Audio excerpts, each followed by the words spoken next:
चलो बच्चों, इस सिलसिले को बढ़ाते हैं आगे और कुछ और एमएसटी सीटी के रिलेटेड एमसीक्यूज हम सॉल्व करेंगे यहाँ पे। Chapter number 12 that is electromagnetic induction. तो क्वेश्चन आपके सामने, in an inductor coil of 0.88 Henry. तो कॉइल का जो इंडक्टेंस है वो इंडक्टेंस आपको देके रखा हुआ है 0.88 हेनरी। इसको थोड़ा सा मैं बड़ा कर लूँ। 0.88 henry. The current increase from 0 ampere to 4 ampere due to which an induced EMF of 22 volt is produced. अब करंट जो इंक्रीज हो रहा है उसको मैं डी आई ले लेता हूँ। ये थोड़ा काफ़ी मोटा हो गया यार, एक सेकेंड। तो जो करंट इसके अंदर इंक्रीज हो रहा है, कितना करंट इंक्रीज हो रहा है? Current increase from 0 to 4 ampere. तो इंक्रीज इन करंट हम डी आई ले लेते हैं, दैट इज 0 टू 4 मतलब final current minus initial current, that is 4 ampere. 4 ampere का करंट आपका इंक्रीज हो गया है। ओके, नाउ इसकी वजह से ईएमएफ इंड्यूस हुआ। कितना ईएमएफ इंड्यूस हुआ? जो ईएमएफ इंड्यूस हुआ है दैट इज 22 वोल्ट। 22 वोल्ट का ईएमएफ इंड्यूस हुआ है।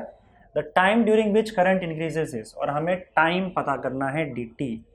dt टाइम, कितने टाइम में ये इंड्यूस हुआ है।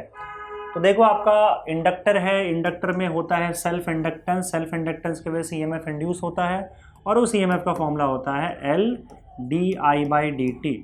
इसको हम मॉड में ले लेंगे तो ये आपका di/dt हो जाएगा। अच्छा आई हमने ऐसे लिखा हुआ है तो यहाँ पे भी आई ऐसे लिख देते हैं, di/dt। E का वैल्यू यहाँ पे 22 है, L का वैल्यू जो है 0.88 हो जाएगा। di का जो वैल्यू है ये हमारे पास 4 है और dt का वैल्यू हमें पता करना है। तो dt आप क्या करो, यहाँ ले आओ। तो dt will be equal to 0.88 multiplied by 4 upon 22। तो 2 ज़ा 2 इंटू 11 हो जाएगा और 11 वन ज़ा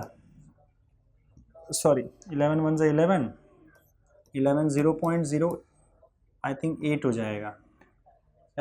0.08 यस, 8 टू ज़ा 16, 0.16। So that would be 0.16 seconds and that is option A. ठीक है, आगे बढ़े अगले क्वेश्चन की तरफ। Two inductors of 80 milli henry each are joint in parallel. दो इंडक्टर्स है 80 मिली हेनरी का पैरेलल में ज्वाइन करके रखा हुआ है। L1 L2 दोनों 80 के हैं। मिली हेनरी है, याद रखना unit. The current passing through this combination is 4 ampere. इसके थ्रू जो हम करंट पास करवा रहे हैं वो आपका 4 एम्पियर है। I is 4 ampere.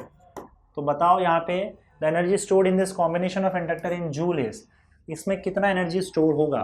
तो देखो आप यहाँ पे L1 is equal to L2 is equal to 80 milli henry है, उसको ऐसा यूनिट में कन्वर्ट करो तो 80 इंटू 10⁻³ हेनरी हो जाएगा। ऐसा यूनिट इसीलिए क्योंकि हमें एनर्जी जूल में पूछा है तो सारे यूनिट्स आपके SI में होने चाहिए। अब इसका क्या करना है, आपको कॉम्बिनेशन बना लो।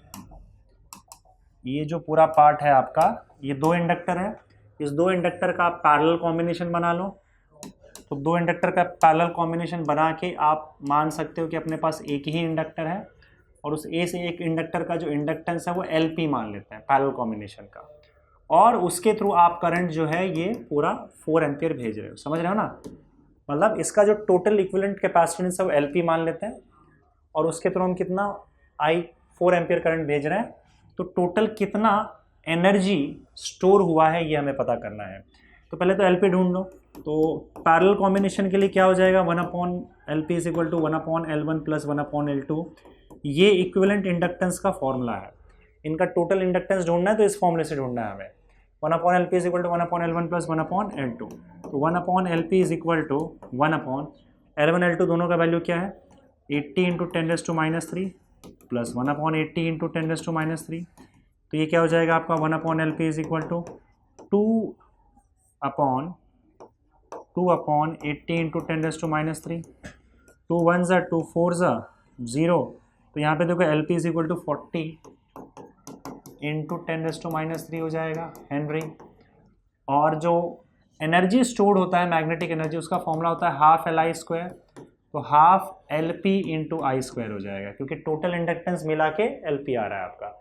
LP का वैल्यू आपको ऊपर दिख रहा है 1/2 मल्टीप्लाइड बाय 40 इंटू 10⁻³ और मल्टीप्लाइड बाय करंट का वैल्यू कितना था, करंट का वैल्यू इन्होंने 4 एम्पियर दे के रखा हुआ है, तो ये 4 का स्क्वायर हो जाएगा, दैट इज 16। तो ये 2 1 ज़ा 2 इंटू 20, 16 2 ज़ा 32, तो ये 32 इंटू 10⁻² हो जाएगा। एक ज़ीरो मैंने वहाँ पे दे दिया और 0.32 आ जाएगा, और क्या 0.32 जूल। आपका ऑप्शन बी आ जाएगा। चलिए आगे बढ़ते हैं बच्चों। Self inductance of a straight conductor. देखो अगर स्ट्रेट कंडक्टर है, कॉइल है ही नहीं, तो इसके अंदर फ्लक्स ही नहीं आ पाएगा। फ्लक्स के लिए आपको कॉइल चाहिए, घुमा हुआ होना चाहिए। स्ट्रेट कंडक्टर होगा तो कोई कॉइल ही नहीं बन पाएगा, जिसके वजह से फ्लक्स ही नहीं आ पाएगा, ईएमएफ इंड्यूस नहीं हो पाएगा। तो इसका जो सेल्फ इंडक्टेंस है वो 0 हो जाएगा अगर स्ट्रेट कंडक्टर रहा तो। आपका ऑप्शन ए आ जाएगा। बढ़ते हैं आगे अगले क्वेश्चन की तरफ। The ratio of secondary to the primary turns in a transformer is 3:1। The ratio of secondary to the primary turn in a transformer is 3:2. If the power output is P, output power मतलब ES into IS, उसका value अगर P है तो input power will B, input power मतलब EP into IP, ये ढूंढने बोला गया है। अब देखो टर्न रेशियो से इसका कोई लेना देना नहीं है पावर का, क्योंकि इनपुट पावर आउटपुट पावर के बीच में जो रिलेशन होता है वो एफिशिएंसी का होता है, और एफिशिएंसी नंबर ऑफ टर्न्स पे डिपेंड नहीं करता है। एफिशिएंसी तो डिपेंड करेगा कि भाई वो जो ट्रांसफॉर्मर है वो कैसा बनाया गया है। एफिशिएंसी पे डिपेंड करेगा, जैसे मान लो एफिशिएंसी बहुत अच्छी है तो आपका जितना इनपुट पावर होगा लगभग उतना ही आउटपुट पावर होगा। अगर आपकी एफिशिएंसी बहुत ख़राब है तो आपका इनपुट पावर काफ़ी ज़्यादा होगा लेकिन आउटपुट में काफ़ी कम पावर आ पाएगा। अब इन्होंने एफिशिएंसी नहीं दिया है, तो मैंने जैसे आपको कहा है कि अगर एफिशिएंसी नहीं दिया है तो आप हमेशा मान के चलोगे कि आपका एफिशिएंसी जो है 1 है या फिर 100% है। तो जब एफिशिएंसी 1 होता है, एफिशिएंसी का formula ES output power upon input power, ES IS upon EP IP हो जाएगा। नहीं दिया है तो हम आइडियल ट्रांसफार्मर मान के चलेंगे जिसका एफिशिएंसी 1 होता है, तो EP ES IS upon EP IP हो जाएगा। तो आप यहाँ पे देख सकते हो कि आपका EP IP यहाँ आ जाएगा, that is equal to ES IS। तो इसका मतलब आपका देख सकते हो कि यहाँ पे EP IP is equal to ES IS, और ES IS क्या है, P है। तो इनपुट पावर और आउटपुट पावर दोनों सेम हो जाएगा। इतना करने की ज़रूरत नहीं थी वैसे, आइडियल ट्रांसफार्मर है। फॉर आइडियल ट्रांसफार्मर आप सीधा याद रखो, एफिशिएंसी 1 होने का मतलब ही होता है input power output power same है। ये ज़बरदस्ती में मैथ्स में घुस गया, और एफिशिएंसी का मतलब ये होता है अगर 100% एफिशिएंसी आइडियल ट्रांसफार्मर है तो input power will be equal to output power. तो अगर आपको इनपुट पावर जो दे के रखा हुआ है वही आपके आउटपुट पावर में आ जाएगा, ठीक है। आउटपुट पावर P दिया हुआ तो इनपुट पावर भी P हो जाएगा आपका। चलिए आगे बढ़ते हैं। Next question, an air core solenoid has 100 turns and it's 1 metre long. Solenoid दे के रखा है हमें, इसमें टोटल नंबर ऑफ टर्न्स दिया हुआ है, number of turns per unit length नहीं दिया हुआ है, नंबर ऑफ टर्न्स सीधा दे रखा है 100, ठीक है।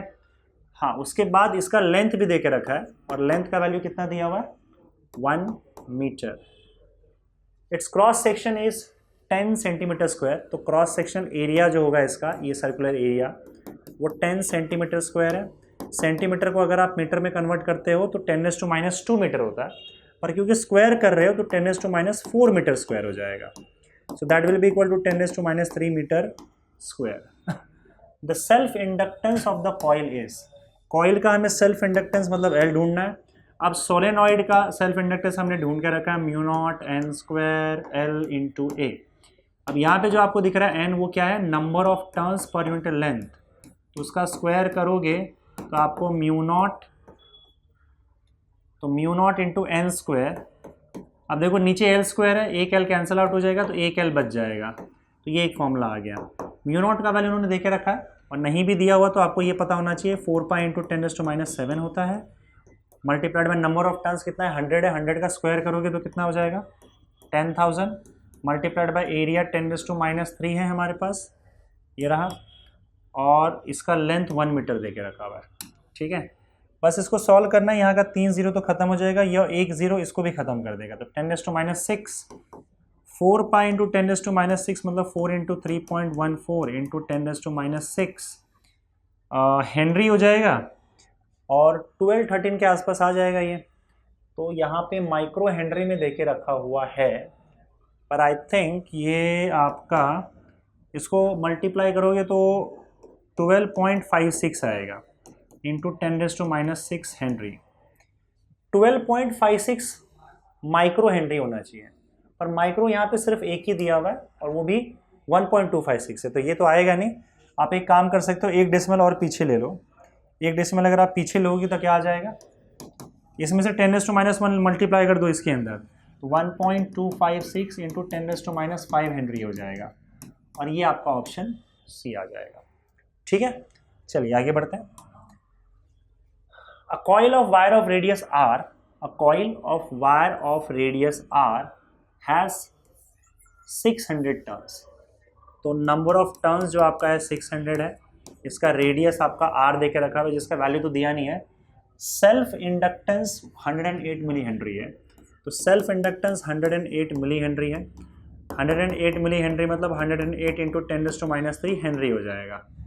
The self inductance of a coil, अच्छा इसकी जरूरत नहीं है वैसे, आंसर आपको मिली हेनरी में ही पूछा गया है तो ऐसे रहने दो।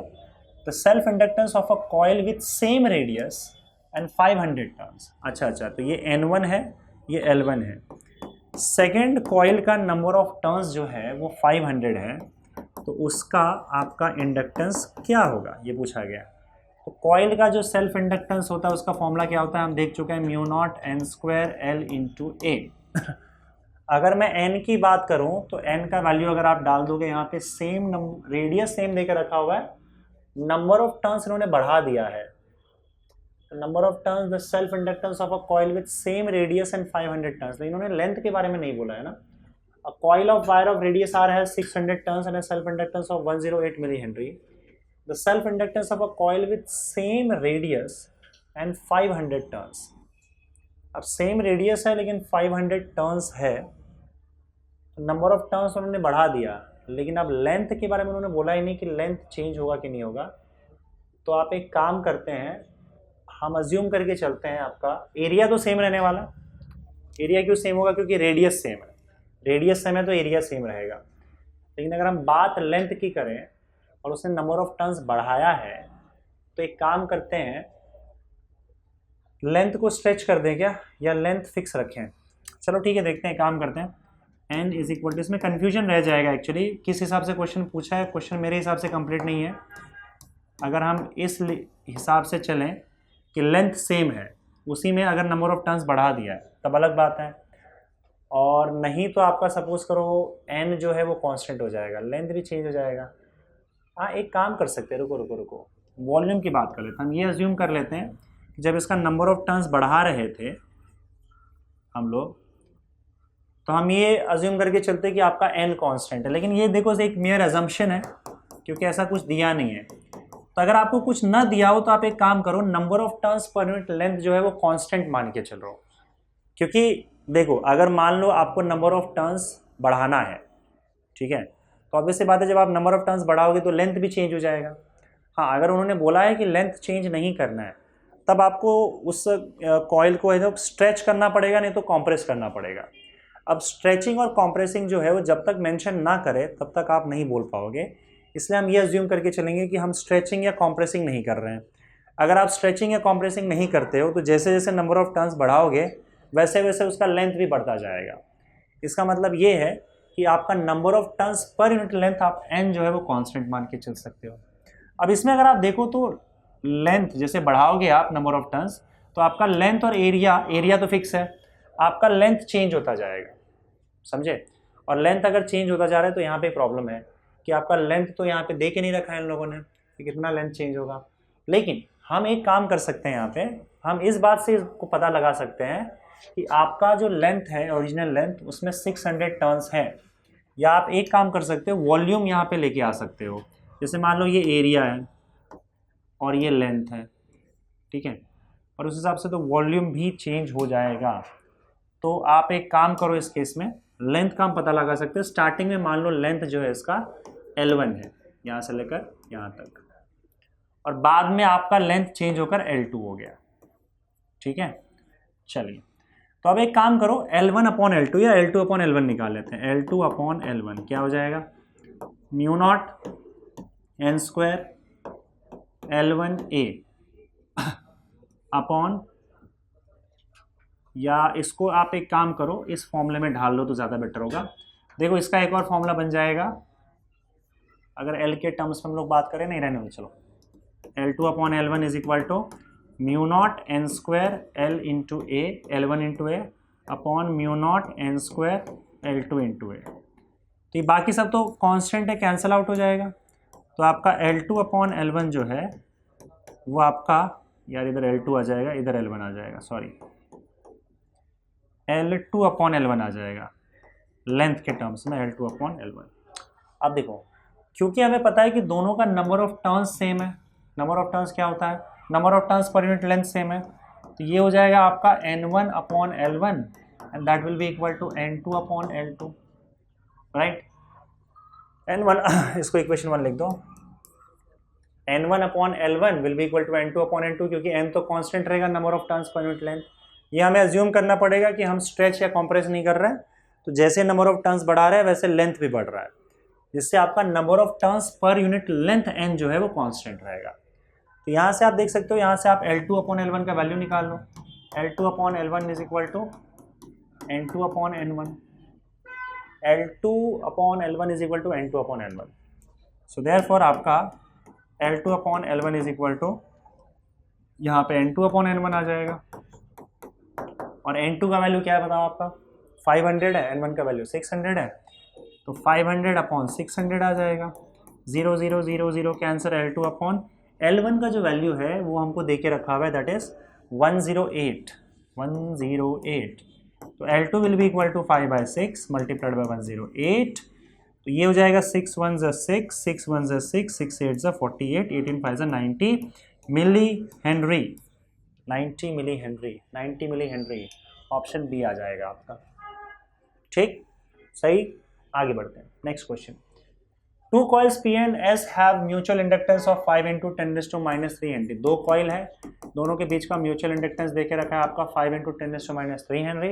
If the current in the primary coil का जो करंट है वो है आपका 10 sin 100πt, then the maximum value of EMF induce in the secondary coil. Secondary coil में कितना EMF इंड्यूस होगा, तो देखो बच्चों ये तो फॉर्मूला सीधा आपका, सेकेंडरी कॉइल में जो EMF इंड्यूस होता है that is equal to M into dIP/dt, ठीक है, M इंटू dIP/dt। मॉड में ले लेते हैं इसको, rate of change of primary current. तो अब यहाँ पे आप देखोगे तो M का वैल्यू तो आपको देके ही रखा हुआ है 5 × 10⁻³ और d/dt ऑफ IP, इसको डिफ्रेंशिएट करना है, तो 10 तो कांस्टेंट है वैसे रह जाएगा। अब sin 100πt, साइन का जो डेरिवेटिव होता है विद रिस्पेक्ट टू t ले रहे हैं हम लोग, तो साइन का डेरिवेटिव क्या होता है, cos होता है, तो ये हो जाएगा cos 100πt हो जाएगा। लेकिन चेन रूल के हिसाब से t के जगह पे जो भी कांस्टेंट या t के साथ जो भी कांस्टेंट है वो कांस्टेंट भी डेरिवेटिव में आपका मल्टीप्लाई हो जाएगा आंसर के साथ, यही आपका डेरिवेटिव का रूल है। तो इस हिसाब से अगर आप देखोगे तो ये मॉड हटा दो आप, 5 × 10 कितना हो जाएगा, देखो 1 2 3 0 है, तो ये हो जाएगा 5000 पाई इंटू 10⁻³ और ये हो जाएगा आपका cos 100πt। ये इसका EMF है आपका, ये हट जाएगा, तो ये हो जाएगा 5 पाई cos 100πt। अब इन्होंने क्या पूछा है बताओ, मैक्सिमम EMF पूछा है, तो मैक्सिमम के टाइम पे आपका cos का वैल्यू मैक्सिमम हो जाएगा, और cos का मैक्सिमम वैल्यू 1 होता है, तो आपका मैक्सिमम 5 पाई हो जाएगा, मैक्सिमम जो होगा आपका 5 पाई हो जाएगा, 5 pi volt, that is option B. चलिए बहुत बढ़िया, आगे बढ़ते हैं अगले क्वेश्चन पे। Rectangular coil of 20 turns and area of cross section 25 centimetre. Rectangular coil of 20 turns, तो एरिया आपका, सॉरी नंबर ऑफ टर्न्स आपका 20 है, area of cross section 25 centimetre square है, तो 25 सेंटीमीटर स्क्वायर का मतलब होता है 25 × 10⁻⁴ metre square. Has a resistance of 100 ohm, resistance आपका 100 ओम है उस कॉइल का।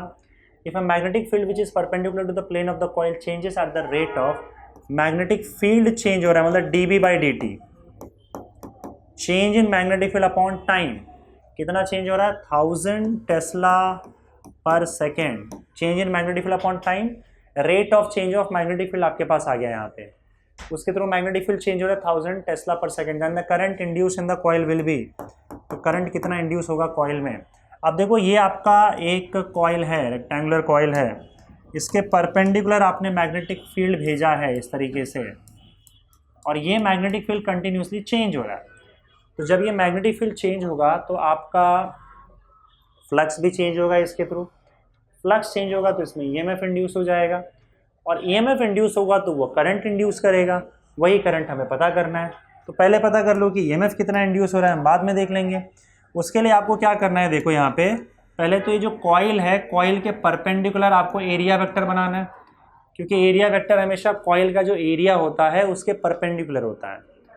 एरिया वेक्टर और मैग्नेटिक फील्ड के बीच में जो एंगल है वो आप क्लियरली देख सकते हो, क्योंकि मैग्नेटिक फील्ड भी परपेंडिकुलर एरिया के, एरिया वेक्टर और मैग्नेटिक फील्ड के बीच का एंगल 0, तो आपका कॉस थीटा हो जाएगा 1, क्योंकि कॉस 0 1 होता है। ठीक है भाई, अब इसके अंदर कितना ईएमएफ इंड्यूस्ड होगा, तो ईएमएफ इंड्यूस होने का फॉर्मूला क्या है, E is equal to d∅/dt, d∅/dt, phi का फॉर्मूला क्या है, फ्लक्स का नंबर ऑफ टर्न्स, ध्यान से नंबर ऑफ टर्न्स भी देके रखा है इन्होंने, तो फॉर्मूला में नंबर ऑफ टर्न्स भी आएगा n into B into A into cos theta, number of turns और एरिया, कॉस थीटा तो सीधा 1 हो जाएगा, नंबर ऑफ टर्न्स और एरिया कांस्टेंट है, इंटीग्रेशन के बाहर आ जाएंगे, तो is equal to number of turns और एरिया बाहर आ गया, अंदर बचा क्या, b बच गया खाली dB/dt, तो अंदर बचेगा बस dB/dt, cos थीटा 1 हो जाएगा।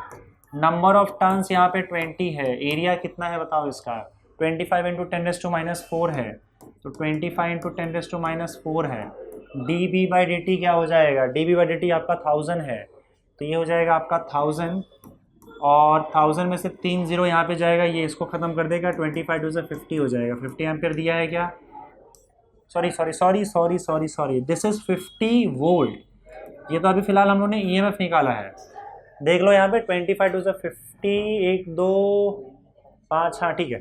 चलो अब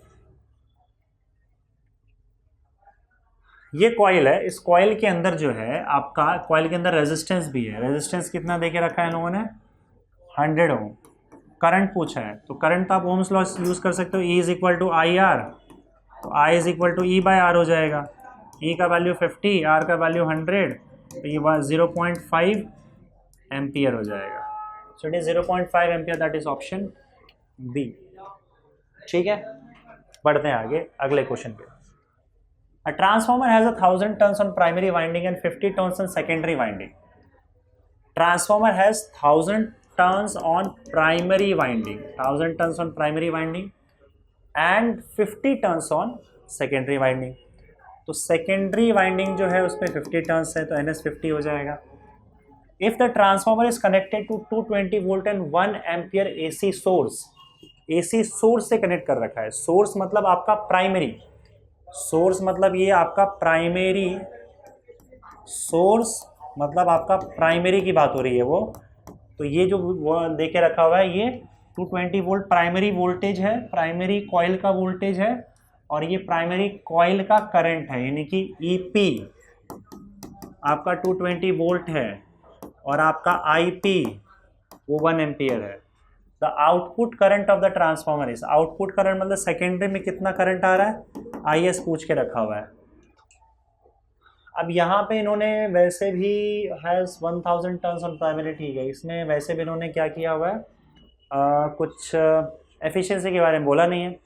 अगर एफिशिएंसी के बारे में नहीं बोला है तो हम अज्यूम करके चलेंगे it is an ideal transformer, और अगर हम आइडियल ट्रांसफॉर्मर मान के चलते हैं तो हमारे पास फॉर्मूला क्या है बताओ, NS/NP जो कि दे रखा है is equal to ES/EP is equal to IP/IS हो जाएगा।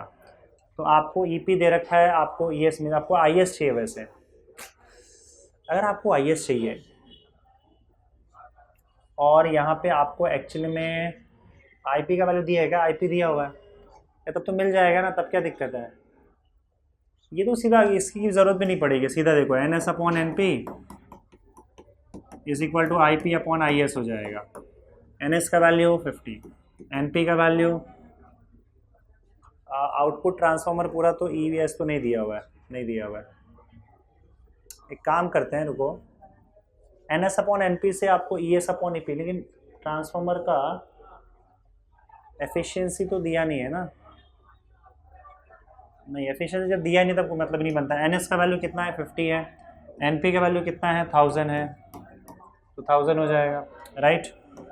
IP का वैल्यू कितना है 1 है, IS का वैल्यू, IS ऐसे रहने दो, तो 0 0, IS विल बी इक्वल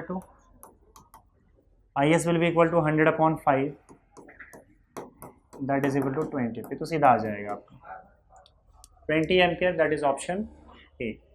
ठीक है, आगे बढ़ते हैं। ओके, चलिए, the coefficient of mutual induction is 2 henry, coefficient of mutual induction is 2 henry and induced EMF across secondary is 2 kilovolt. Across secondary बोला है, induced EMF across secondary is 2 kilovolt, 2 kilovolt मतलब होता है 2000 volt. Current in the primary coil is reduced from 6 ampere to 3 ampere. Current in the primary coil, अब देखो primary coil का current कितना change हो रहा है ये बताया जा रहा है, मतलब dIP/dt बताया जा रहा है, dIP/dt 6 एम्पियर टू 3 एम्पियर, लेकिन उन्होंने सिर्फ dIP बताया, मतलब चेंज इन प्राइमरी कॉइल बताया 3 एम्पियर, 6 एम्पियर से 3 एम्पियर। चेंज हमेशा फाइनल माइनस इनिशियल लेंगे हम लोग, तो dIP का वैल्यू क्या ले लेंगे 3 माइनस 6 ले लेंगे, that is equal to -3 ampere. तो प्राइमरी कॉइल का करंट इतना चेंज हुआ है, अब इन्होंने चेंज इन करंट बोला है, प्राइमरी कॉइल का दिया है इस बार। ठीक है, the time required for the change of current is, और आपको dt बोला गया ढूंढने के लिए, टाइम कितना लगेगा चेंज होने में। तो देखो यहाँ पे सेकेंडरी कॉइल है, प्राइमरी कॉइल है और म्यूचुअल इंडक्शन हो रहा है। Rate of change of current का आपको इक्वेशन भी यहाँ पे दिख जाएगा, जो वैल्यूज जिस हिसाब से दे के रखा हुआ है। तो आप क्या करोगे, सेकेंडरी कॉइल में जो ईएमएफ इंड्यूस हुआ है that is equal to m into dIP/dt होता है। तो ये आपका जो है वो म्यूचुअल इंडक्शन का इक्वेशन है। ठीक है, ES का वैल्यू आपको दे रखा है 2000, M का वैल्यू आपको दिया हुआ है 2 हेनरी है ना, और उसके बाद dIP का वैल्यू कितना है -3 है, लेकिन मॉड में है तो हम 3 ही लेंगे और अपॉन dt आ जाएगा। ठीक है, तो ये dt का वैल्यू क्या हो जाएगा बताओ, 2 इंटू 3 अपॉन 200 या 2000 सॉरी, तो 2 1 ज़ा ये 1000 हो जाएगा। तो टाइम आपका 3 इंटू 10⁻³ सेकेंड्स आ जाएगा एंड दैट इज ऑप्शन। ठीक है, next, a bar magnet falls from a height as through a metal pipe, its acceleration will be. देखो अगर एक मेटल का पाइप है, उसके थ्रू एक बार मैग्नेट को तुमने छोड़ दिया, जो भी इसका नॉर्थ साउथ, तो इसको तो acceleration due to gravity G से अर्थ खींचने लगेगा। ठीक है, लेकिन आप देख रहे हो कि ये मेटल है, ये क्या है मेटल है, मेटल के थ्रू अगर आप मैग्नेट पास करते हो तो इस मेटल के थ्रू आपका जो मैग्नेट जब पास होगा तो आपका मैग्नेटिक फील्ड जो है वो कंटिन्यूसली चेंज होता जाएगा। क्योंकि मान लो ऊपर से भी ये गिराया आपने मेटल प्लेट को, मान लो ऊपर से आपने गिरा दिया, तो अब अगर इसको आपने ऊपर रखा हुआ है बार मैग्नेट को, तो इसके थ्रू जो मैग्नेटिक फील्ड जा रहा है इस मेटल पाइप के थ्रू, बहुत ऊपर रखोगे तो कम होगा, छोड़ दोगे तो धीरे धीरे मैग्नेट उसके नज़दीक आएगा। मैग्नेट जब उसके नज़दीक आएगा तो इस मेटल के थ्रू मैग्नेटिक फील्ड का वैल्यू चेंज होने लगेगा।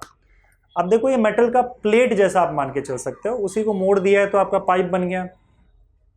हमने पढ़ा था कि अगर मेटल प्लेट को किसी मैग्नेटिक फील्ड के अंदर डाल देते हो, चेंजिंग मैग्नेटिक फील्ड के अंदर, कंटिन्यूसली जो मैग्नेटिक फील्ड चेंज हो रहा है, तो ऐसे केस में उस मेटल प्लेट के अंदर आपका क्या होता है, उस मेटल प्लेट के अंदर एडी करंट प्रोड्यूस हो जाता है। और एडी करंट कुछ इस डायरेक्शन में प्रोड्यूस होगा कि वो लेंस लॉ को फॉलो करेगा, और जो हो रहा है जिसकी वजह से वो प्रोड्यूस हुआ है उसको अपोज करेगा वो। अब यहाँ पे एडी करंट इसके अंदर क्यों प्रोड्यूस हुआ बताओ, क्योंकि मैग्नेटिक फील्ड चेंज हो रहा है। चेंजिंग मैग्नेटिक फील्ड में आपका ये मेटल का सिलेंडर या पाइप रखा हुआ है। अब मैग्नेटिक फील्ड क्यों चेंज हो रहा है, क्योंकि मैग्नेट नीचे गिर रहा है। तो मैग्नेट नीचे गिरने की वजह से यहाँ पे एडी करंट आया है, तो एडी करंट इस मैग्नेट को जो नीचे गिर रहा है उसको अपोज करेगा लेंस लॉ के हिसाब से। अपोज करने के लिए वो इसके ऊपर फोर्स लगाएगा, और ऊपर फोर्स लगने की वजह से इसका एक्सेलरेशन जो डाउनवर्ड डायरेक्शन में जी था ग्रेविटी की वजह से, अब ये एक्सेलरेशन जी से कम हो जाएगा, क्योंकि एडी करंट जो प्रोड्यूस होता है वो उसको अपोज करेगा इसके मोशन को। तो एडी करंट उसको थोड़ा सा एक्सेलरेशन उसके कम कर देगा, तो it would be less than g obviously, और आपका ऑप्शन सी आ जाएगा। ठीक है, नेक्स्ट पार्ट पे चलते हैं बच्चों। Long metal rod L of length L completes the circuit. अच्छा, इसमें सर्किट है, सर्किट मैं शायद बताना भूल गया, let me just see. Circuit कुछ ऐसा था जहाँ तक मुझे याद है, इस तरीके से ऐसा आपका सर्किट था, और इसमें लेट मी जस्ट चेक आपका, हाँ ठीक है, अब इसमें आपका एक कॉइल था, कॉइल का कुछ ना कुछ रेजिस्टेंस रहा होगा, आर रेजिस्टेंस है, और इसको बाहर की ओर खींचा जा रहा है। आई थिंक वी वेलोसिटी से इसको बाहर की ओर खींचा जा रहा है, वी वेलोसिटी दिया जा रहा है। ठीक है, इस थोड़ा सा इसको ये कॉन्सेप्चुअल इसको समझने की कोशिश करते हैं। इसका लेंथ एल है, अब देखते हैं। Long metal rod of length L, metal rod of length L completes the circuit as shown in the figure. The area of the circuit is perpendicular to the magnetic field B. तो ये तो देख ही रहा है, area magnetic field के perpendicular है। Total resistance of the circuit is R. The force needed to move the rod in the direction as shown with constant speed V. अब अगर कांस्टेंट स्पीड V आपको इसके अंदर लाना है तो क्या होता है, थोड़ा ध्यान से देखो। अगर आप उसको बाहर खींच रहे हो तो अब देखो, यहाँ से जब इसको बाहर खींचोगे, मैग्नेटिक फील्ड के बाहर खींचोगे, तो इसका मैग्नेटिक फ्लक्स चेंज होने लगेगा, और मैग्नेटिक फ्लक्स चेंज जब होने लगेगा तो इसके अंदर ईएमएफ इंड्यूस हो जाएगा। ईएमएफ इंड्यूस होने की वजह से इसके अंदर करंट फ्लो होना स्टार्ट हो जाएगा। अब करंट कैसे फ्लो होगा, अगर आप इसको बाहर खींचते हो तो इसका फ्लक्स कम होने लगेगा। लेंस लॉ के अकॉर्डिंग करंट ऐसे आएगा कि इसके फ्लक्स को कम नहीं होने देगा, और फ्लक्स कम ना होने देने के लिए इसके अंदर जो करंट आएगा कॉइल के अंदर, वो ऐसे डायरेक्शन में आएगा कि वो भी अपना फ्लक्स अंदर ही भेजेगा, ताकि अंदर का जो फ्लक्स है वो कम ना हो। तो राइट हैंड थंब रूल का यूज करोगे तो अंदर फ्लक्स भेजने के लिए मैग्नेटिक फील्ड यानी कि थंब अंदर होना चाहिए, तो आपका करंट क्लॉकवाइज आ जाएगा। तो इस सर्किट में आपका जो करंट होता है वो क्लॉकवाइज फ्लो होना मान लेते चालू हो जाता है। अभी जो करंट क्लॉकवाइज आपका फ्लो हो रहा है, इसमें करंट आ गया सर्किट में। अब आप थोड़ा सा याद करो 10th chapter magnetic field due to electric current, कि अगर कोई कंडक्टर, यह एल लेंथ का कंडक्टर है, किसी मैग्नेटिक फील्ड में भाग रहा है और उसके अंदर करंट है, या आप ऐसे समझ लो कि कोई करंट है जो मैग्नेटिक फील्ड में रखा हुआ है, भाग नहीं रहा है, वो तो भागने की वजह से करंट आया है, भागने की वजह से करंट आया है। तो अब तो मेरे पास कंडक्टर है, कंडक्टर के अंदर करंट फ्लो हो रहा है। अ कंडक्टर कैरिंग करंट, अगर आपने उसको मैग्नेटिक फील्ड में रखा है, तो मैग्नेटिक फील्ड में अगर आपने करंट कैरिंग कंडक्टर रखा है तो उस पर लगेगा मैग्नेटिक फोर्स, और ये करंट यहाँ भी होगा, ऐसा नहीं है, यहाँ भी होगा, यहाँ भी होगा, ऐसे होगा। और उस मैग्नेटिक फोर्स का फॉर्मूला क्या होता है, मैग्नेटिक फोर्स ऑन करंट क्या होता है, I into L into B. In fact यहाँ पे साइन थीटा भी आएगा। अब साइन थीटा में जो थीटा होता है ना, थीटा, ये करंट और मैग्नेटिक फील्ड के बीच का एंगल होता है। तो ये हम पढ़ चुके 10th वाले चैप्टर में। तो अब देखो इस वाले हिस्से पर अगर देखोगे तो ये मैग्नेटिक फोर्स कहाँ लगेगा वो हम चेक कर लेते हैं। एक्चुअली में जैसे इसको खींचोगे ना तुम, तो ये खींच के तो बाहर चला जाएगा, तो इस वाले हिस्से को छोड़ दो तुम, क्योंकि जैसे इसको खींचोगे ये बाहर चला जाएगा, फ्लक्स मतलब मैग्नेटिक फील्ड के बाहर चला जाएगा।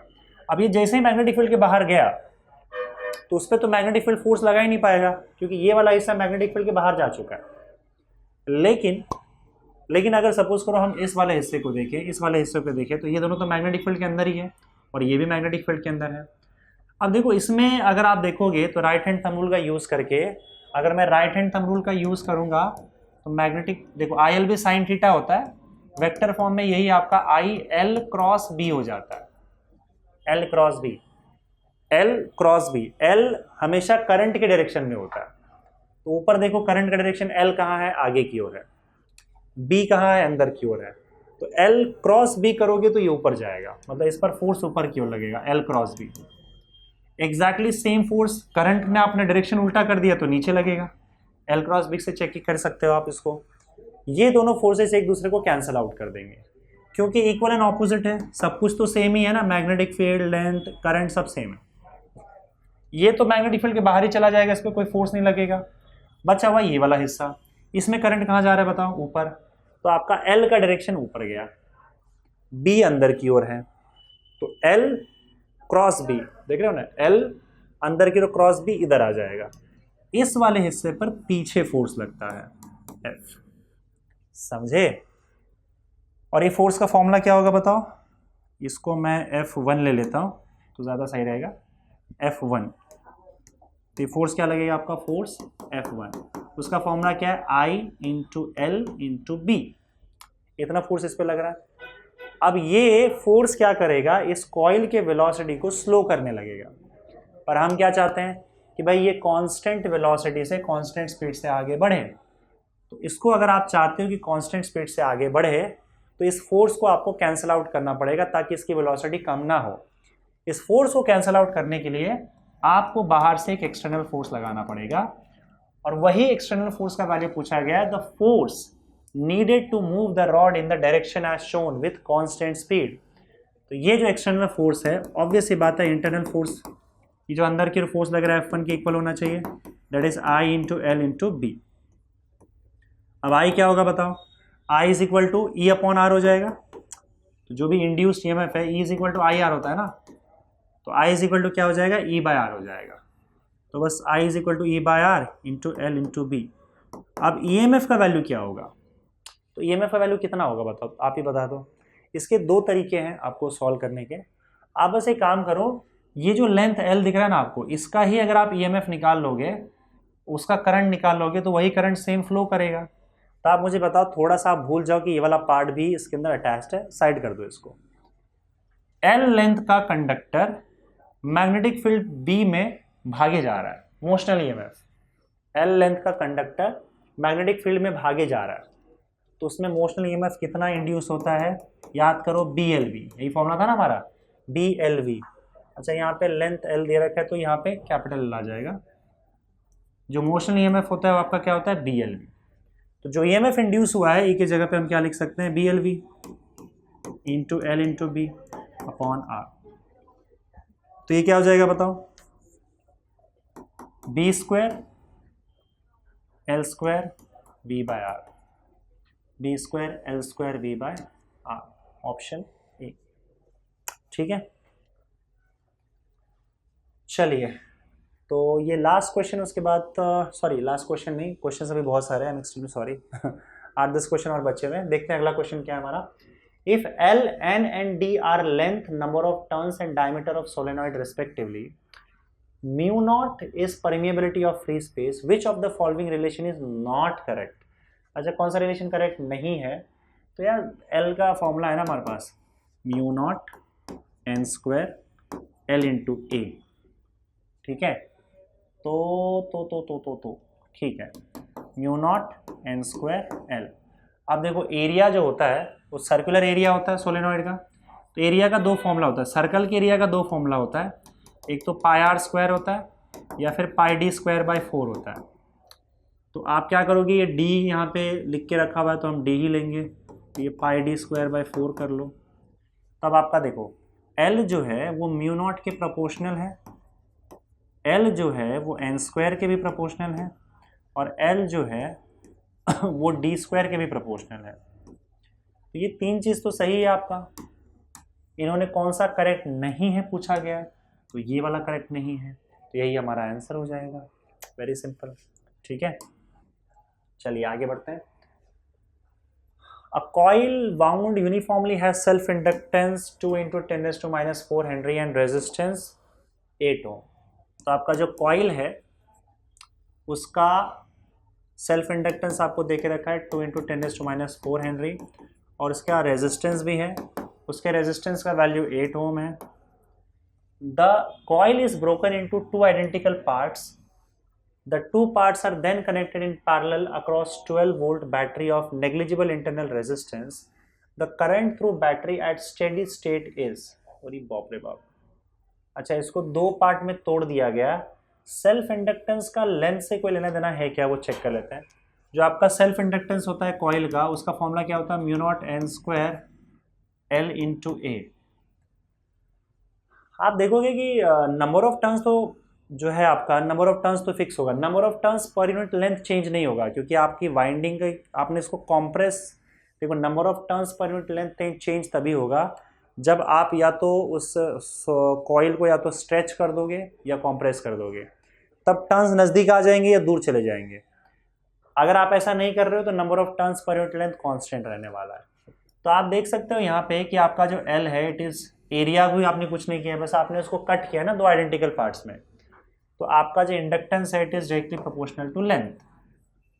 तो अगर आपने डायरेक्टली प्रोपोर्शनल टू लेंथ है, तो इसका मतलब अगर आपने उसको दो पार्ट में तोड़ दिया है यहाँ पे और दोनों को पैरेलल में लगा दिया है, दो पार्ट में अगर आपने इसको तोड़ा है, एक ऊपर और दूसरा आपका नीचे, तो इसमें दो चीज़ें हुई हैं। क्या दो चीज़ें हुई हैं?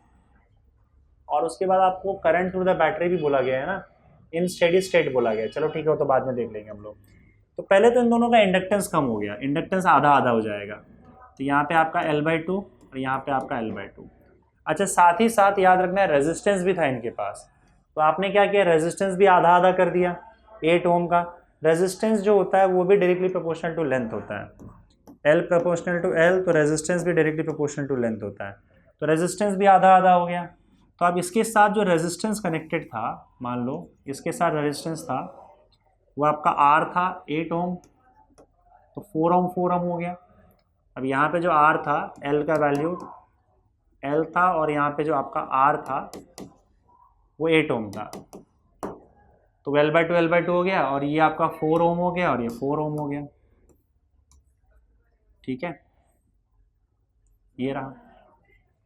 और उसके बाद आपका बैटरी लगा हुआ है यहाँ पे, बैटरी का वोल्टेज देके रखा हुआ है आपका, मान लो जो आपका बैटरी का EMF है उसका 12 वोल्ट देके रखा है, बैटरी का EMF 12 वोल्ट है, यहाँ पे अटैच करके रखा हुआ है। इन्होंने क्या पूछा है बताओ, the current through the battery at steady state. Steady state का मतलब क्या होता है? स्टेडी स्टेट का मतलब क्या, कि जब आपका करंट कांस्टेंट हो जाए। अब शुरुआत में जैसे आप बैटरी लगाओगे तो करंट इंक्रीज होने लग जाता है, ये दो आपका जो इंडक्टेंस है वो EMF इंड्यूस करेगा और अपना EMF इंड्यूस करेगा, करंट स्लो करेगा। पर जब आप बहुत टाइम के बाद रुक जाओगे तो आपका करंट मैक्सिमम वैल्यू तक पहुंच जाता है और करंट कांस्टेंट हो जाता है।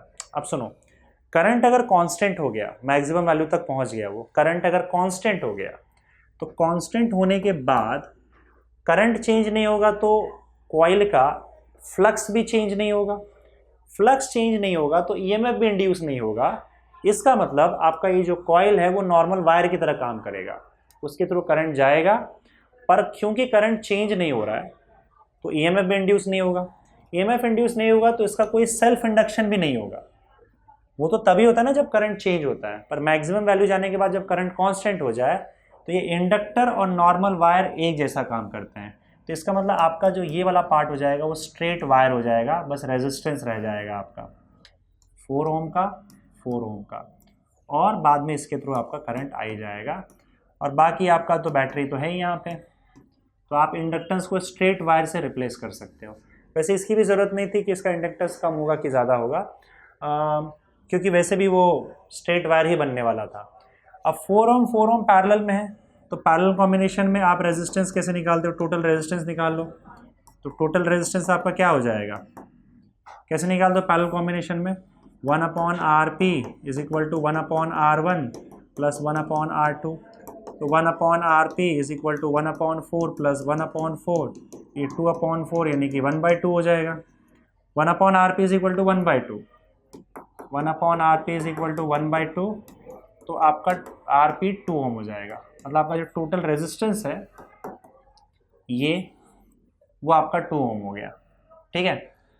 और EMF 12 वोल्ट है, तो E is equal to IR, तो E is equal to IRP हो जाएगा, तो I is equal to E/RP, तो वोल्टेज कितना है 12 है, रेजिस्टेंस कितना है 2 है, तो 6 एम्पियर का करंट फ्लो होगा इसके तरफ, 6 एम्पियर, दैट इज ऑप्शन। ठीक है, समझ में आ रहा है? ये बड़ा थोड़ा सा अलग इंटरेस्टिंग क्वेश्चन था। चलिए आगे बढ़ते हैं। The magnetic flux through a coil is 4 × 10⁻⁻⁴ weber per metre square at time t is equal to 0 t is equal to 0 पर स्टार्टिंग का जो मैग्नेटिक फ्लक्स है, सॉरी फ्लक्स φ1 जो है किसी कॉइल के थ्रू, उसका value 4 × 10⁻⁴ weber per metre square है, वेबर पर मीटर स्क्वायर है at t is equal to 0. Okay, it reduces to 10% of its original value in t seconds. If the induced EMF is 0.72 millivolt, then the time t in seconds is okay. तो t time के बाद जो flux है वो कितना reduce हो जाता है, reduces to लिखा हुआ है फिर से, reduces to मतलब 10% तक, यानी कि 90% कम होकर 10% बच जाता है बस। तो इसका मतलब 10%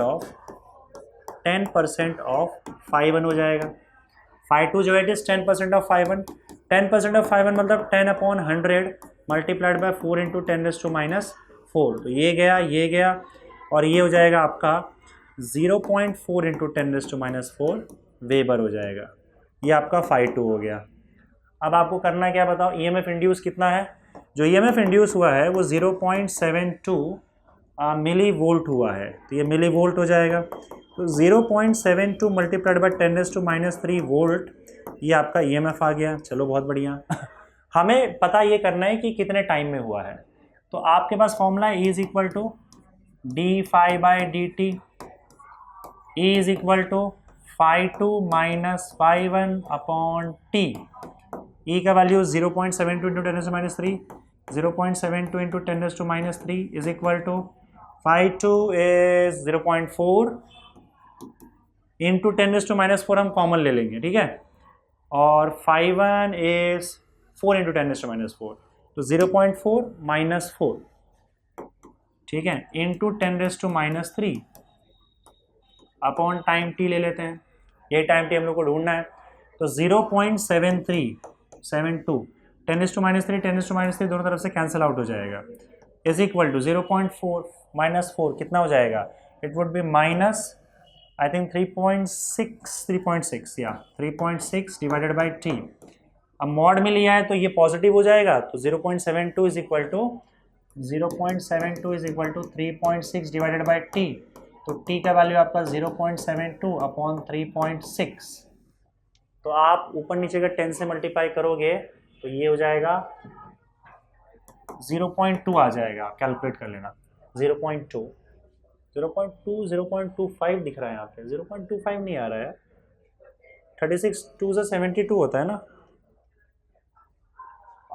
36 ही आएगा ना एक बार यार, 4 माइनस 0.2 ये ऐसे कैसे आ रहा है, जस्ट अ सेकेंड ना, कैलकुलेट कर लेता हूँ।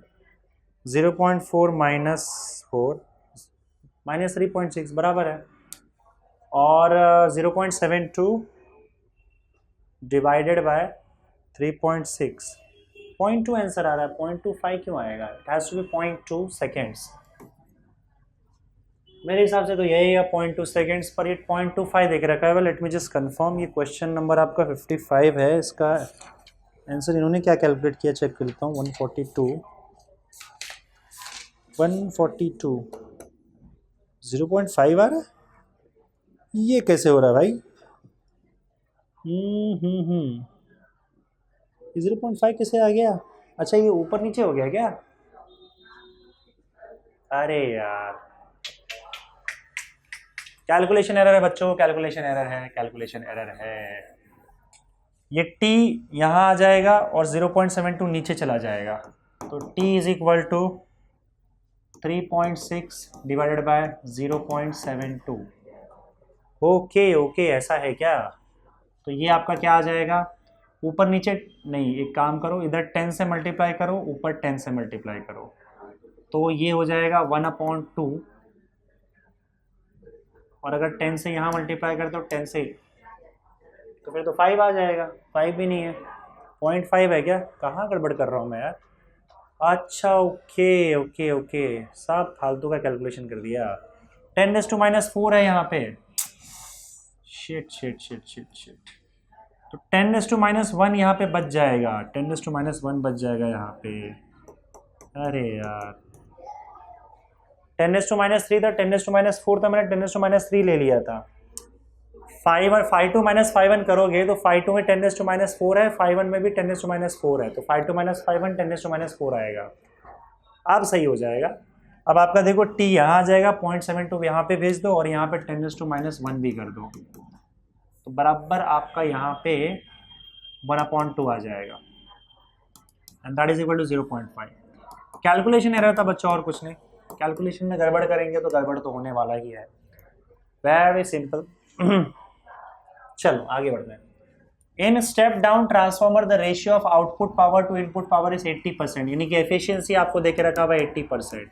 परसेंटेज में दिया तो मैंने आपको कहा था 100 से डिवाइड कर दो, तो एफिशिएंसी 0.8 देके रखा है आपको। आगे बढ़ो। It is used on a 100 volt supply to deliver a current of 20 ampere at 120 volt. अब किस पर यूज कर रहा है, इतना आपका 100 वोल्ट यूज किया जा रहा है, ट्रांसफॉर्मर इस पे चल रहा है। ट्रांसफॉर्मर जिस पे चलता है वो आपका इनपुट होता है, यानी कि प्राइमरी कॉइल का वोल्टेज है 100 वोल्ट।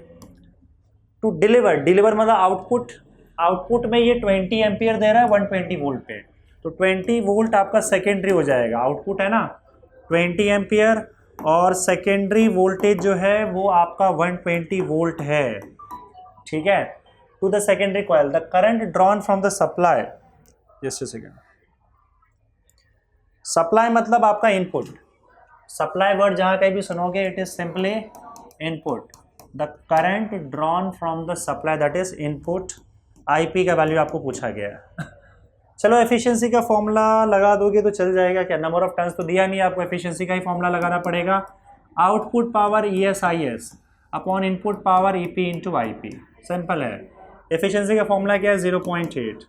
ES का वैल्यू आपको 120 दिया हुआ है, IS का वैल्यू आपको 20 दिया हुआ है, EP का वैल्यू आपको 100 दिया है, करंट IP आपको ढूंढना है, बस सब दिया है, बाकी सब तो मिल ही जाएगा आपको। तो IP का वैल्यू क्या हो जाएगा बताओ, 12 2 24 upon 0.8 that is equal to 30 ampere. 30 ampere है ना, कितनी एम्पियर है, 30 एम्पियर आ रहा है यार, यहाँ पे 3 क्यों दे के रखा हुआ है, नहीं भगवान। 120 20 120 और 100, 20 120 और 100, और ये 0.8 है, 80% है ना, 80% मतलब हाँ 0.8, तो 1 2 3 4 12 24 अपॉन 0.8 30 एम्पियर होना चाहिए। आई थिंक ये 30 एम्पियर ही होगा। सी मैं एक बार कंफर्म कर लूँ तो आपका, अच्छा ये 1000 है यार, 1000 नहीं एक सेकेंड, 1000 क्या,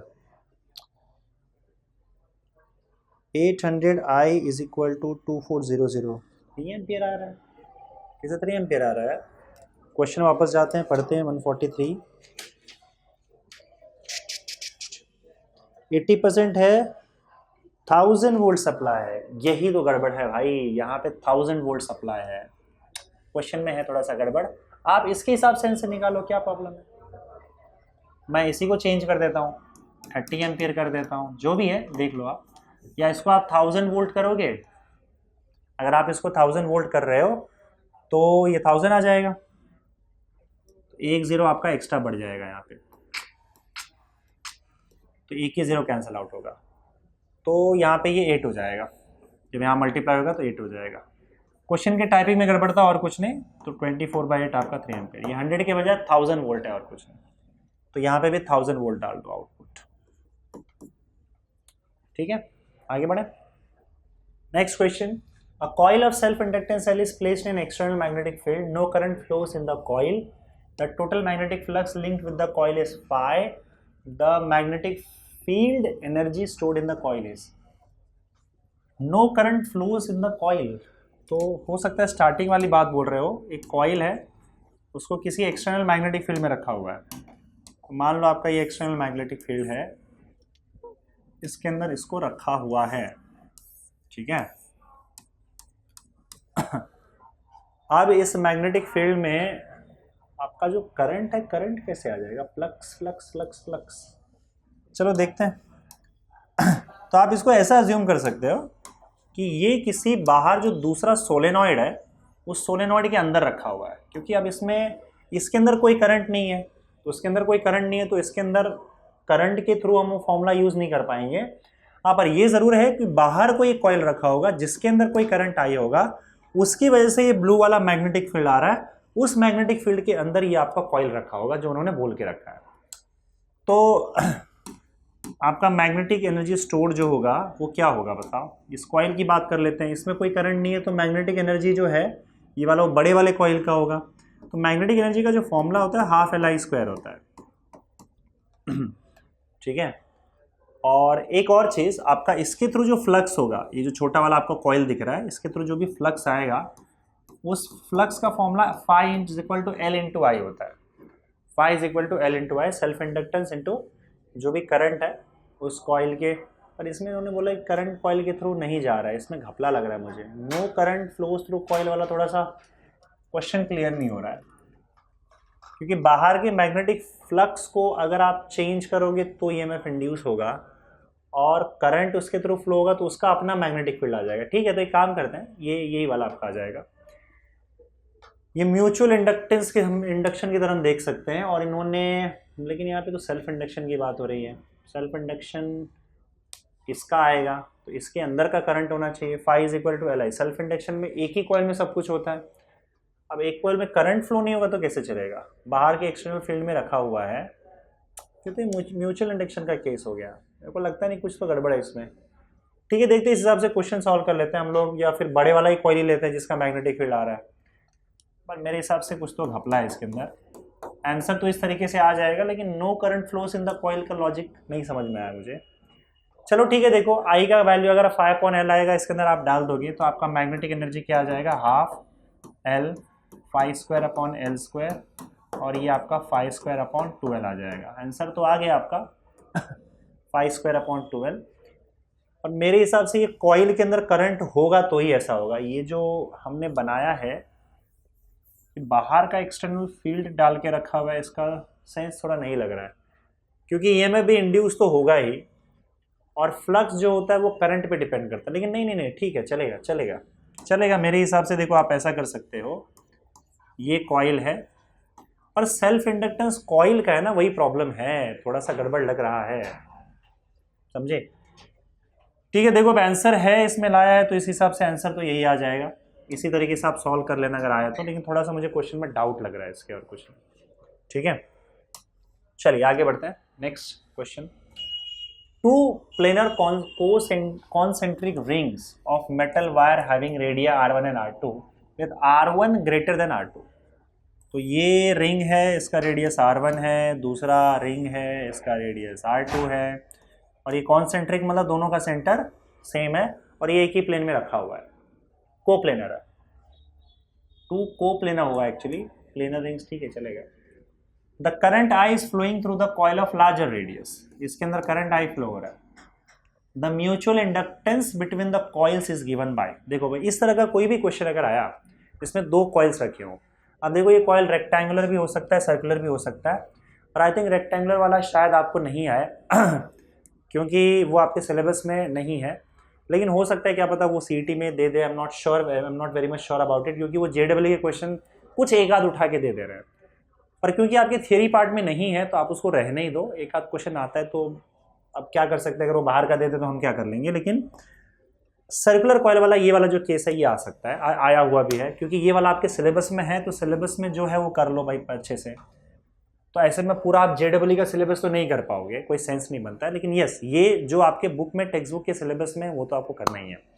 क्या होता है ना, 2 कॉइल होंगे एक बाहर वाला कॉइल होगा, दूसरा अंदर वाला कॉइल होगा। अंदर वाला कॉइल छोटा होगा, बाहर वाला कॉइल बड़ा होगा। आपको म्यूचुअल इंडक्शन निकालने के लिए बोला जाएगा, म्यूचुअल इंडक्टेंस। तो आप क्या करोगे, बाहर वाले कॉइल में करंट अज्यूम करो, और उसकी वजह से आप इस सेंटर पे मैग्नेटिक फील्ड निकाल लो। तो सेंटर पे मैग्नेटिक फील्ड अगर निकालना है बाहर वाले कॉइल की वजह से, तो कॉइल की वजह से जो मैग्नेटिक फील्ड का फॉर्मूला होता है सेंटर पे, वो होता है μ0I/2R। अब ये R किसका होगा, बड़े वाले कॉइल का होगा, क्योंकि बड़े वाले कॉइल की वजह से हम सेंटर पे करंट निकाल रहे हैं, तो ये आपका R2 हो जाएगा इससे आपको मैग्नेटिक फील्ड निकल आएगा। अब ये मैग्नेटिक फील्ड कहाँ जा रहा है बताओ, ये सेंटर पे है, इसका मतलब यही मैग्नेटिक फील्ड आपका जो ये छोटा वाला कॉइल है इसके थ्रू बाहर निकल रहा है। तो छोटा वाला कॉइल है, उसके थ्रू यही मैग्नेटिक फील्ड बाहर निकलेगा। जो बड़े वाले कॉइल ने प्रोड्यूस किया है वो छोटे वाले कॉइल के थ्रू बाहर निकलेगा। अब इस छोटे वाले कॉइल के थ्रू आप फ्लक्स निकाल लो। तो बड़े वाले कॉइल का जो करंट है वो करंट, इसको आप प्राइमरी मान लो। हमेशा बाहर वाला जो कॉइल होगा उसको आपको प्राइमरी मानना है और अंदर वाले कॉइल को आपको सेकेंडरी मानना है। तो अब सेकेंडरी का आपको फ्लक्स निकालना है। फ्लक्स कैसे निकालोगे बताओ, फॉर्मूला क्या है? अब क्योंकि यहाँ पे नंबर ऑफ टर्न्स नहीं दिया हुआ है तो सीधा सीधा B into A into cos theta, जहाँ पे वैसे भी कॉस थीटा 1 हो जाएगा क्योंकि आपका एरिया वेक्टर इसके परपेंडिकुलर बाहर निकलेगा, मैग्नेटिक फील्ड भी बाहर निकल रहा है, दोनों का डायरेक्शन सेम है, थीटा 0 कॉस थीटा 1। तो ये पार्ट तो आपका 1 हो जाएगा कॉस थीटा, क्योंकि थीटा आपका हो जाएगा 0, कॉस थीटा 1 हो जाएगा। ये कई बार हम कर चुके हैं। अब मैग्नेटिक फील्ड देखो ये वाला है mu not I P upon 2r2, और आपका जो एरिया होगा वो एरिया आपको किसका लेना है, इसका फ्लक्स निकालना है ना छोटे वाले का, तो उसका एरिया निकालना है पाई r1 का स्क्वायर, ये आपका फ्लक्स आ जाएगा। ठीक है ना, देखो यहाँ पे आप उसको रीअरेंज कर सकते हो, phi is equal to mu naught pi r1 square upon 2r2 into I P. Primary secondary अगर दो कॉइल्स हैं तो म्यूचुअल इंडक्टेंस का फॉर्मूला हम क्या लिखते हैं बताओ? हमारे पास फॉर्मूला होता है phi S is equal to M into I P. ये फॉर्मूला है हमारे म्यूचुअल इंडक्शन के केस में, एक फॉर्मूला है phi S is equal to M into I P. I P phi S मतलब एम की जगह पे क्या आ रहा है बताओ? ये पूरा पार्ट आ रहा है, तो आपका एम म्यूचुअल इंडक्शन आ जाएगा mu naught pi r1 square upon 2r2, mu naught pi r1 square upon 2r2।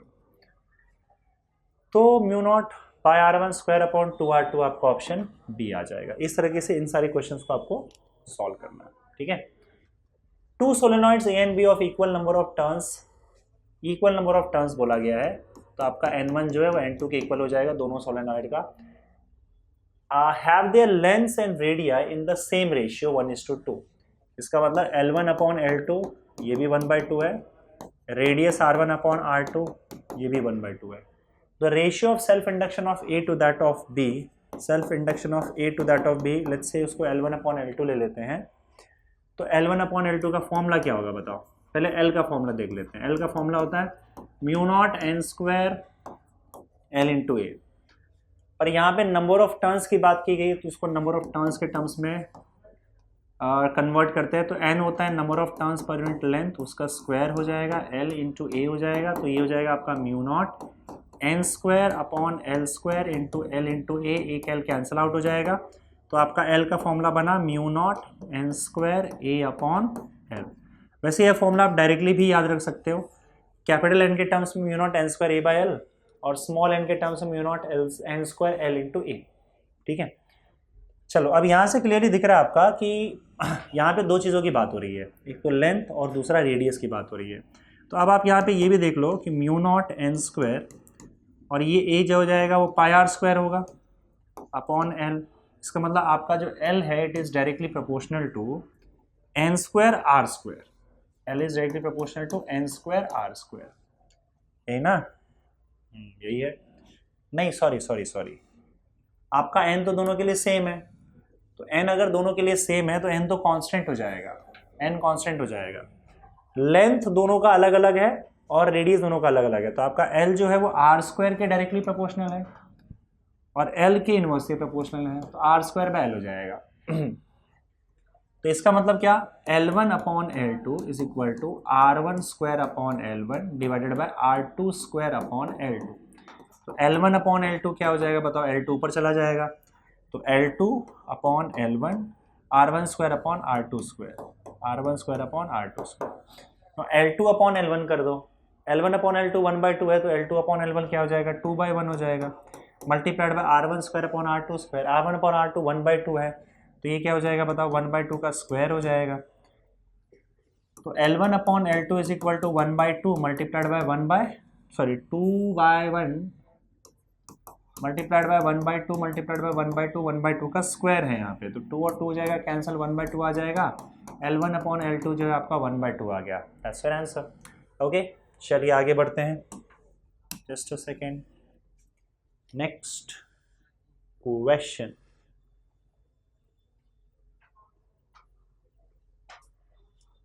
चलो लास्ट 2 क्वेश्चन है बच्चों, और उसके बाद आपका ये टॉपिक भी हुआ खत्म। The equivalent inductance between A and B is, A और बी के बीच में इक्विवेलेंट रेजिस्टेंस, सॉरी रेजिस्टेंस बोल रहा हूँ मैं, इंडक्टेंस बताना है। ए यहाँ पे है आपका, बी यहाँ पे है, तो टोटल 4 इंडक्टर्स है और वो 4 हेनरी के लगा के रखे हुए हैं। तो इन सब क्वेश्चंस में आपको कनेक्शन ध्यान से देखना है बच्चों। अब देखो ये पॉइंट ए है तो ये भी आपका ए ही होगा, ये भी ए ही होगा, समझे? तो सबको ए ही लिख दो, ये वाला आपका ये भी ए है, जहाँ जहाँ कनेक्शन है वो सब ए ही है, ये भी ए है। और उसी तरीके से आपका अगर ये पॉइंट बी है तो ये जहाँ भी कनेक्टेड ये पॉइंट भी आपका बी ही हो जाएगा। और क्योंकि ए और बी के बीच में बनाने के लिए कहा गया है तो आप ए बनाओ यहाँ पे, बी बनाओ यहाँ पे, और उसके बाद कनेक्शन चालू करो।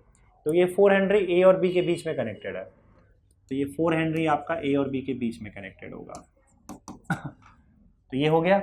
ये 4 हेनरी भी देखो ए और बी के बीच में ही कनेक्टेड है, तो ये भी ए और बी के बीच में हो जाएगा। चलो, और ये वाला 4 हेनरी भी बी और ए के बीच में कनेक्टेड है, तो बी और ए के बीच में ही कनेक्टेड है 4 हेनरी। ये वाला भी आप देख सकते हैं ए और बी के बीच में ही कनेक्टेड है। कनेक्शंस में देखो ये पूरा कनेक्टेड है, इसका मतलब ये सब ए से ही कनेक्टेड है ना, तो सब ए हो जाएंगे। वैसे ये पूरा का पार्ट बी हो जाएगा हर जगह पे। उसके बाद आपका ये लास्ट वाला भी ए और बी के बीच में ही कनेक्टेड है, ये बी है, ये सॉरी ये वाला ना 4 हेनरी ए और बी के बीच में ही कनेक्टेड है, तो ये भी 4 हेनरी हो गया। इसका मतलब सारा कनेक्शन जो है पैरेलल कनेक्शन है। और पैरेलल कनेक्शन में आपको पता है कि आप इंडक्टेंस कैसे निकालते हो, 1/LP is equal to 1/L1 plus 1/L2 plus 1/L3 plus 1/L4, ठीक है। सो 1 सारे के सारे 4 4 4 4 है, 1/4 plus 1/4 plus 1/4 plus 1/4 that is equal to 4/4 that is equal to 1 henry, नहीं सॉरी हाँ, दैट इज इक्वल टू 1/1। तो आपका LP का वैल्यू कितना आ गया, 1 हेनरी आ गया। तो 1 Henry is your answer, that is option A. Okay, चलिए आगे बढ़ते हैं। लास्ट 2 क्वेश्चन स्टूडेंट्स, फिर second last question. A horizontal wire of mass m when length L and resistance R is sliding on the vertical rails on which uniform magnetic field B is directed perpendicular। अब देखो ये एक rail है, यहाँ पे एक wire है, horizontal wire, ये स्लाइड करते नीचे आ रहा है, स्लाइड करके नीचे आ रहा है, और इसका जो मैग्नेटिक फील्ड है वो मैग्नेटिक फील्ड मान लो परपेंडिकुलरली अंदर की ओर जा रहा है। यहाँ जो भी मैग्नेटिक फील्ड है वो परपेंडिकुलर अंदर जा रहा है इस तरीके से। अब ये स्लाइड करता हुआ नीचे की ओर आ रहा है इस तरीके से, ठीक है। The terminal speed v of the wire as it falls under the force of gravity is. Terminal speed का मतलब क्या होता है? टर्मिनल स्पीड का मतलब होता है कि वो नीचे आते आते स्पीड कांस्टेंट हो जाएगा, पर ये स्पीड कांस्टेंट क्यों होगा वही हमको चेक करना है। देखो जैसे इसको आप छोड़ोगे, मान लो ये v वेलोसिटी से आगे भाग रहा है, मान लो इसने v वेलोसिटी अटेन कर लिया, अगर ये v वेलोसिटी से नीचे भाग रहा है तो इसका मतलब क्या, देखो एक कंडक्टर है, अगर एक कंडक्टर मैग्नेटिक फील्ड के परपेंडिकुलर v वेलोसिटी से भाग रहा है तो उसके अक्रॉस EMF इंड्यूस हो जाता है, उसको हम मोशनल EMF बोलते हैं। उसका फॉर्मूला होता है B × L × B, क्या B × L × B।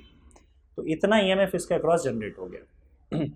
इस EMF की वजह से क्या होगा, करंट आएगा, इसका रेजिस्टेंस देके रखा होगा, रेजिस्टेंस R है ना, इसकी वजह से इसके अंदर करंट आ जाएगा। मान लेते हैं इसके अंदर करंट जो है आपका वो इस डायरेक्शन में आ गया, इस डायरेक्शन में, इस डायरेक्शन में, इस डायरेक्शन में इसका आ गया करंट, करंट आ गया। तो ये करंट आ गया, इस करंट का वैल्यू आप निकाल सकते हो, I is equal to E/R। E is equal to IR होता है, तो I is equal to E/R हो जाएगा। E का वैल्यू क्या है, BLV है, तो ये हो जाएगा V/R। इतना करंट इसके थ्रू फ्लो कर रहा है, ठीक है। अब यहाँ पे देखो इसके ऊपर 2 फोर्सेस लग रहा है। एक तो इसके ऊपर फोर्स mg लगेगा, ग्रेविटेशनल फोर्स, इसको मैं फिर से यहाँ पे ड्रॉ करूँ तो इसके ऊपर एक तो ग्रेविटेशनल फोर्स लगेगा, ग्रेविटेशनल फोर्स mg नीचे की ओर लगेगा, ठीक है। और दूसरा, क्योंकि इसके अंदर अब करंट फ्लो होना चालू हो गया, तो करंट कैरिंग कंडक्टर अगर मैग्नेटिक फील्ड में रखा हुआ है तो उसके ऊपर मैग्नेटिक फोर्स लगता है, आपको याद है। मैग्नेटिक फोर्स ऊपर की ओर लगेगा, कैसे? मैग्नेटिक फोर्स जो होता है उसका फॉर्मूला क्या होता है, I/L×B। तो ये मैग्नेटिक फोर्स L×B के डायरेक्शन में लगता है। तो L वेक्टर जो होता है वो करंट के डायरेक्शन में होता है, तो L वेक्टर करंट के डायरेक्शन में मतलब आगे है L, और वैसे भी जो भी रहे आपको यहाँ इमेजिन करना है कि ऊपर ही लगेगा, इस हिसाब से अरेंजमेंट होगा कि ऊपर ही लगेगा, क्योंकि वही आपका जो मैग्नेटिक फोर्स है इस वेट mg को, नीचे की ओर लगते हुए वेट mg को बैलेंस करेगा, समझे। तो अगर मैं फोर्सेस के टर्म्स में बात करूं तो यहाँ पे एक फोर्स तो भाई नीचे की ओर लग रहा है, and this is weight mg, this is weight mg। दूसरा फोर्स ऊपर की ओर लगेगा, और कैसे लगेगा वो भी बता दे रहा हूँ। करंट ऐसे जा रहा है तो ये L का डायरेक्शन हो गया, और B कहाँ है, अंदर की ओर है, तो L cross B magnetic force ऊपर की ओर लगेगा, तो यहाँ पे इसको ऊपर की ओर मैग्नेटिक फोर्स लगेगा L क्रॉस B। आप सुनो, ये जो मैग्नेटिक फोर्स है ये मैग्नेटिक फोर्स ऊपर की ओर, और ये जो इसका वेट है वो नीचे की ओर, जब बैलेंस हो जाएगा तो बैलेंस होने के बाद नेट फोर्स जीरो हो जाएगा। जब नेट फोर्स जीरो हो जाता है तो अब वेलोसिटी इंक्रीज नहीं होगा या चेंज नहीं होगा, अब वो कांस्टेंट वेलोसिटी के साथ नीचे गिरा है। जब ये कांस्टेंट वेलोसिटी अटेन कर लेता है तो उसी कांस्टेंट वेलोसिटी को हम लोग टर्मिनल वेलोसिटी बोलते हैं। तो अगर ये टर्मिनल वेलोसिटी अटेन करता है, टर्मिनल वेलोसिटी मतलब v कांस्टेंट, टर्मिनल वेलोसिटी मतलब आपका वेलोसिटी हो जाएगा कांस्टेंट। वेलोसिटी चेंज तभी नहीं होगा, वेलोसिटी कांस्टेंट तभी होगा जब नेट फोर्स जीरो होगा। नेट फोर्स जीरो कब होगा, जब नीचे का वेट जो है वो आपका, या जो मैग्नेटिक फोर्स है वेट को बैलेंस कर लेगा। अब मैग्नेटिक फोर्स का फॉर्मूला क्या होता है, आई एल क्रॉस बी, लेकिन अगर आप लिखोगे इसको तो I L B sine theta हो जाएगा। मैग्नीट्यूड क्या होता है, I L B sine theta is equal to M G. Theta की बात कर लेते हैं। थीटा हमेशा करंट और मैग्नेटिक फील्ड के बीच का एंगल होता है। करंट आगे जा रहा है, मैग्नेटिक फील्ड अंदर जा रहा है, तो थीटा हो गया 90 डिग्री। थीटा 90 डिग्री हो गया तो आपका साइन थीटा क्या हो जाएगा, 1 हो जाएगा। करंट यहाँ जा रहा है, मैग्नेटिक फील्ड अंदर जा रहा है, तो साइन थीटा 1, क्योंकि थीटा 90 डिग्री हो गया। तो आपका यहाँ पे क्या बचा, I L B is equal to M G. अब आप आई का वैल्यू यहाँ से ले लो, B L V by R into L B is equal to M G. तो इससे आपको क्या मिल जाएगा बच्चों, बताओ क्या चाहिए आपको, वैसे भी स्पीड v चाहिए ना, तो ये स्पीड v निकाल लो। तो ये v is equal to M G upon L B तो है ही, तो एल बी तो नीचे आ जाएगा, उसके साथ साथ बी एल भी है, बी एल भी नीचे आ जाएगा, और इधर का आर ऊपर चला जाएगा। तो M G R upon B square into L square, ये आंसर आ जाएगा आपका, M G R upon B square into L square. इसमें गड़बड़ है शायद, M G R upon B square, M G R upon B square into L square, ये M square नहीं होगा, बी स्क्वायर होगा, यहाँ पे ऑप्शन में गड़बड़ दे रखा, M G R upon B square into L square. तो M G R upon B square into L square option A आ जाएगा, ये आंसर आएगा आपका। ओके, चलिए बच्चों लास्ट क्वेश्चन की ओर चलते हैं। Last question, an ideal transformer is used to set up an alternating EMF of 220 volt to 4.4 kilovolt to transmit 6.6 kilowatt of power। एक आइडियल ट्रांसफॉर्मर है, आइडियल ट्रांसफॉर्मर है मतलब आपका एफिशिएंसी होगा 100%, या फिर आप एफिशिएंसी बोल सकते हो कि 1 है इसका। ये 220 volt to 4.4 kilovolt is used to set up an alternating EMF of 220 volt to 4.4 kilovolt। मतलब इनपुट इसका 220 वोल्ट है और आउटपुट में ये 4.4 किलोवोल्ट दे रहा है। तो इनपुट मतलब क्या हो जाएगा, ईपी इसका 220 वोल्ट है, और जो आउटपुट है आपका ईएस वो 4.4 किलो वोल्ट है। 4.4 किलो का मतलब होता है 10⁻³ वोल्ट, तो 4.4 इंटू 10⁻³ वोल्ट इसका आउटपुट वोल्टेज है। और to transmit 6.6 kilowatt of power, और जो पावर ट्रांसमिट कर रहा है मतलब आउटपुट में दे दिया, उसने पावर ट्रांसमिट कर दिया मतलब आउटपुट में दे दिया, तो ये आपका आउटपुट पावर आ जाएगा। आउटपुट पावर जो है वो आपका है 6.6 किलोवाट। अब आउटपुट पावर मतलब क्या होता है, E S into I S हो जाएगा 6.6 इंटू 10⁻³ वाट हो जाएगा। The primary coil has 1000 turns, what is current rating of secondary. Primary coil मतलब NP has 1000 turns, what is current rating of secondary मतलब सेकेंडरी कॉइल का आपको current पूछा गया है। देखो अगर आप सेकेंडरी कॉइल का ये आउटपुट पावर है, आपको ईएस भी देके रखा हुआ है यार, ये to transmit 6.6 kilowatt of power. ये तो यार डायरेक्ट आ जाएगा क्योंकि आपको आउटपुट पावर देके रखा हुआ ई एस आई एस, और उसमें ई एस भी दिया हुआ है, आई एस पूछा हुआ है, तो ये सब की क्या जरूरत पड़ी? ये तो डायरेक्ट आ जाएगा। देखो output power E S into I S है, सेकेंडरी का ही पूछा है ना इन्होंने, सेकेंडरी करंट पूछा है, तो यार तो फिर बाकी सारी इन्फॉर्मेशन देने की कोई ज़रूरत ही नहीं। 6.6 इंटू 10⁻³ है, और ई पी आई पी तो कुछ दिया ही नहीं है, छोड़ो जाने दो। बस हो गया। आई एस का वैल्यू यहाँ, ई एस का वैल्यू यहाँ से ले लो, तो आई एस का वैल्यू क्या हो जाएगा 6.6 into 10⁻³ upon E S, that is equal to 6.6 into 10⁻³ upon E S का वैल्यू जो है 4.4 इंटू 10⁻³ हो जाएगा। ये हो जाएगा कैंसल, 11 4 ज़ा 44, 11 6 ज़ा 66, 6/4 3/2 1.5 एम्पियर। आंसर आ जाएगा आपका, दैट इज ऑप्शन डी। तो फाइनली बच्चों आपका इलेक्ट्रोमैग्नेटिक इंडक्शन वाला चैप्टर भी यहाँ पे होता है खत्म। Okay, thank you.